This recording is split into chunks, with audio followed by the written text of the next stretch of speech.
Hello. I'd like to throw my hat into this discussion of Markan priority and the so-called synoptic problem, which is really no problem at all. I have to be honest with you up front. I recently have come into this material in the last year. JCR Forerunner, YouTube, one of my subscribers turned me on to this fellow, scholar by the name of John Henry Ludlam. This is a must-read material for everyone involved with New Testament scholarship. But basically, it just, talks about Markan priority and how it is really a fatal flaw amongst the scholarly community. I have some articles, and I'm just going to read directly from here. But these are words that need to be heard here, so I'm just going to read directly from this paper. This is an article entitled New Light on the Synoptic Problem by John Henry Ludlam. It starts out in this manner. What is called the, quote, modern and the, quote, critical study of the Gospels began in earnest about 170 years ago. Through a series of fortunate circumstances, the writer has sometimes been led, sometimes impelled, to examine in detail for himself nearly the entire course of development of the, quote, critical or, quote, scientific gospel study. A 13 years investigation of the little-known field yields a very different impression of it than the books and the popularizers give us. Real acquaintance with such work leads also to a markedly different evaluation of it than the current one. The results of the study would normally find embodiment in monographs and be put on a library shelf to collect dust. But in the present case, the study results have an unusual practical value for the church and for its ministers. We will say no more of this, but will allow the reader to judge of this matter for himself.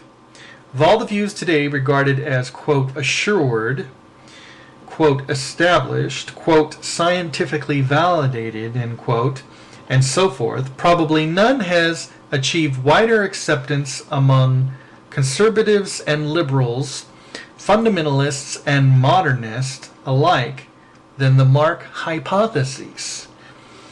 We mean the view that Mark in some form is the earliest gospel and was used, copied by the authors, compilers of Matthew and Luke.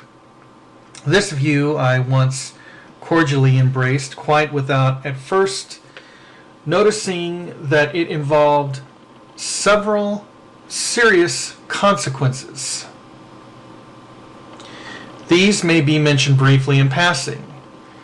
Accepting the Mark hypothesis means, number one, you have exchanged 3 witnesses for 1 witness. Number 2, Matthew and Luke have become later compilations of questionable character. Number 3, your one independent witness has no resurrection appearance because it is so widely considered to end at chapter 16, verse 8. And number 4, neither does it mention the supernatural virgin birth or numerous other matters which would be regarded by many as true history, were only Matthew and Luke authentic works by accredited witnesses, both of what they alone contain and what they share in common with Mark. This view, to continue then, so widely received and which most ministers have accepted because it does seem to leave them with a very solid, though contracted foundation for faith, I have come to question. My reasons for doing so follow. In August 1945, on vacation, I was comparing Matthew, Mark, and Luke in Greek. I was underlining the three texts with solid and broken lines in three colors, red, blue, and green. This was done for the purpose of making the relations, all of the different kinds of agreements and differences, to stand out clearly before the eye. Then a moment came in which I realized that so many thousands of details were involved that no one could keep them in mind. I perceived at the same time that it was almost as hard to unravel and interpret my elaborate underlinings as it was to insert them. And lastly, I saw that the method was no good. The relations were more complicated even than the very complicated system I was using for isolating them to the eye. Some words had to be doubly underlined, others could not be underscored at all. There and then, the method was abandoned and a new one was devised. The essence of the new method was to devote a separate line to every agreement and to every difference, and to compare only two Gospels with each other at one time. Only two colors were used. If an agreement or an item of disagreement extended to only one word in length, it still ought to have a separate line in the new synopsis. The method being devised, I prepared Matthew and Mark for copying out. By marking every difference in red, on reaching home, I found a stationeer able to supply large sheets of paper, 13 by 14, with 50 lines to the page. These were very suitable for the new kind of synopsis. Then each day, 1 or 2 pages were prepared. The work done, it had to be recopied and rearranged. It had to be twice checked against printed texts, all words being counted as a precaution against omissions. Now, when I had done this work and studied it, 2 things had become sure. The first was that nothing, absolutely nothing, had appeared which could be fairly interpreted to mean that Mark was earlier than Matthew, or that Mark had been the source of materials contained in Matthew. Such a result naturally plunged me into a searching inquiry. What reasons did the books give for the opinion that they maintained Mark was the earliest? I found a great variety of different answers, but none of really persuasive force, especially in view of the total absence of both external and internal evidence. Perhaps the best way available for expressing my own view will be to use the words of another, and even one who remained unshaken in his support of the Mark hypotheses. I once had an opportunity to present my work before 6 professors of theology. In the course of the presentation, I propounded a little challenge. I asked them whether anyone could show me a single unequivocal piece of internal evidence, even if it were a straw in the wind capable of showing which way the wind was blowing, that it made it look as if something in Matthew had been copied from Mark. Then, turning to one man whom I had asked this question some months before, I asked pointedly whether he knew anything of the sort, anything indicating that Mark was earlier. He answered, "I know that I wouldn't give any of the reasons they give in the books." With thanks to him who framed it, I may willingly adopt his answer for my own. The challenge just mentioned, namely asking for a single item of unequivocal evidence in favor of Mark's priority, has been used numbers of times. Always the result has been no answer. No attempt even to answer. The challenge might be thought bold, but really was not. After all, I had twice copied out in isolation every comparable item, every word of Matthew and Mark, into a synopsis. In addition, everything had been carefully studied, preparing for the work, and twice again reviewed, checking the finished products. I had put every agreement and every difference in a place of its own, on a separate line, for independent examination and study. For several times and more, I had thoroughly searched every comparable item, thousands of them, for evidence in favor of the Mark hypotheses. Nothing had appeared. What remained except only to say so? And skipping ahead here on another area of this article entitled Weighing the Agreements. My principal reason for questioning and rejecting so basic an assumption lay in the fact that my synopsis had isolated all the differences and all the agreements for repeated examination. Especially was I able to examine and weigh all of the exact agreements. The quantity and quality of those must ever be the only solid, indeed the only possible foundation for a theory of direct literary dependence, i.e. of copying. These exact agreements seem in no way capable, in my judgment, of convincing any fair-minded critic of direct literary dependence. The facts are as follows. Number 1, Matthew and Mark, when put in parallel columns, agree exactly at 1,877 places. Number 2, exact agreements vary in length from places one word only in length to one place where there is 29 words in agreement. Number 3, the average length of all places in exact agreement is 2.43 words. Number 4, the number of places where Matthew and Mark are found agreeing for 10 words or more in succession is 38. Just barely over 2% of the 1,877 places showing exact agreements. I have discussed these agreements at considerable length in a privately published set of worksheets, as well as fantastic claims that, quote, that 90% of Mark is transcribed in Matthew, end quote, and so forth. Here, limitations of space require that my result be simply stated without elucidation, and therefore, thus far, the principal reason for my personal secession from the camp of the advocates of direct literary dependence. There was a second reason for it, however, and one which, if I judge correctly, will prove to candid minds fully as weighty, if not more, than any considerations hitherto presented, or of the elucidation of them, which has not been presented. Or it happened quite by accident as I was putting the synopsis of Matthew and Mark into shape that I discovered the existence of an amazingly similar batch of phenomena elsewhere, and I cannot find that anywhere else has ever thought I cannot find that anyone else has ever thought of bringing the phenomena I refer to into comparison with what the Gospels show. I mean what I found in certain texts of the Greek Old Testament, the Septuagint. I stumbled onto two texts of Judges, designated A and B, which Ralphs prints, one above the other, in his manual edition of the Septuagint.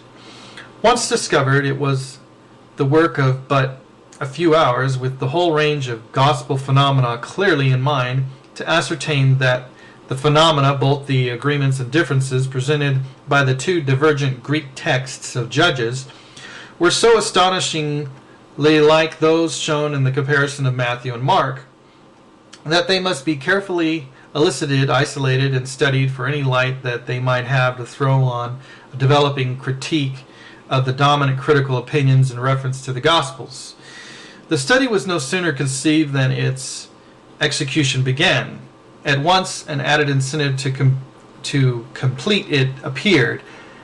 A quick look around had shown that Osterley and Robinson, Grape, Lagarde, Moore, and Budd had maintained that the manuscripts A and B, the two oldest Greeks of Judges, represented two independent translations from the Hebrew.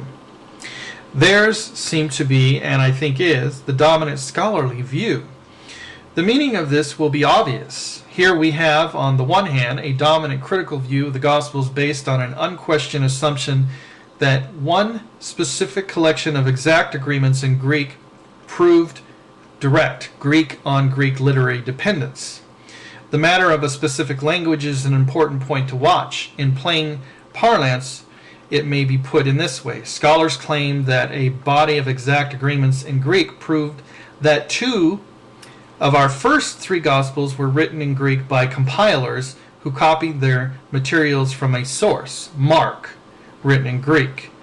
But on the other hand, we have a group of scholars claiming that a larger quantity, as it is proved, and also of longer average length of exact agreements in Greek, offered no obstacle to their view that two texts were independently made translations from Hebrew originals.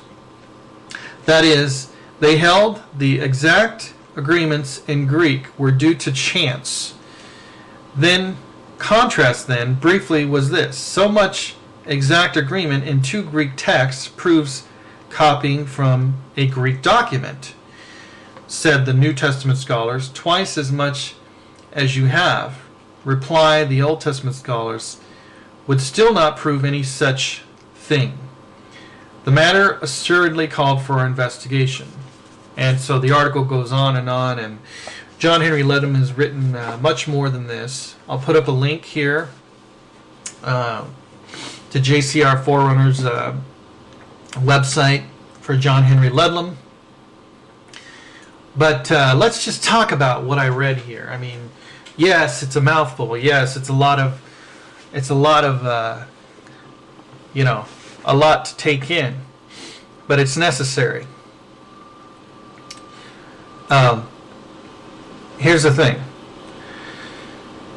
In comparison to the Greek text of Judges, when we compare the text of Matthew and Mark, now remember, we're talking about the Greek language here. The assumption of the critical scholars is that the Greek was copied from an original document. But it may very well have been, and probably was so, because the church fathers do attest to the fact that that there was a Hebrew version of the Gospels. So when you have an original Hebrew, and then you have two translators translating from that original Hebrew into separate Greek documents, then yes, you are going to see similarities in the Greek. But that doesn't mean that they were copied from Greek copies to other Greek copies. So the other point being that there still is no internal evidence that Mark was the first gospel. And so everybody just assumes that because 170 years ago somebody came up with a theory that Mark was the first gospel, and they begin to say lots of things like, quote, 90% of Matthew was copied from Mark. And then when we see the work that John Henry Ludlam has put to, that he's gotten into, copying the Greek line by line from Matthew to Mark, we see that it doesn't even come near the amount of percentage to the 90 percentile. And is there anybody that would dare to claim and back that up with the work that John Henry Ludlam put forth?